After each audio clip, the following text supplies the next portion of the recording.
Hello and welcome to this video on the history of mass communication.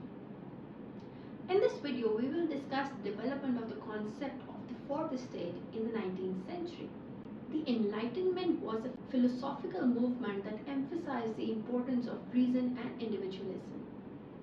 This led to a new way of thinking about government, with the idea that governments should be based on the consent of the governed. This in turn led to the rise of public opinion as a political force. Mass communication played a key role in the rise of public opinion. Newspapers, pamphlets, and other forms of mass media helped to spread information and ideas and to shape public opinion. Mass media were not only a way to influence those people but also a reflection of public opinion and a check on the misuse of power by the government.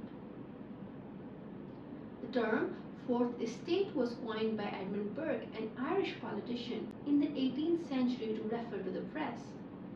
Burke argued that press was an essential part of a democratic society and it should be free to criticize the government. It functions firstly as a channel between government and people, secondly as a barometer of public opinion, and thirdly as a check on the use of power by the rulers.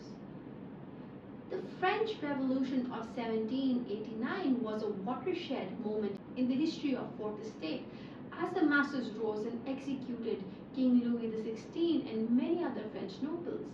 So the revolution showed the power of the press to mobilize public opinion and to bring about political change. The 19th century saw the further development of the concept of the Fourth Estate. And in many countries, there was a trend towards the freedom of press, and the press became more independent from the government. Politicians began to realize the power of the press and they started to use it to their advantage. They would often quote journalists and give them favorable access to information. By the end of the 19th century, the press was widely acknowledged as a powerful political force. It had helped to shape public opinion, to bring about political change, and to hold governments accountable. The Fourth Estate is not without its critics. Some people argue that the press is way too powerful and it can be used to manipulate public opinion. Others argue that the press is not always objective and it can be biased in its reporting. Despite these criticisms, the Fourth Estate remains an essential part of a democracy. It is a watchdog that can hold governments accountable and ensure that the public is informed.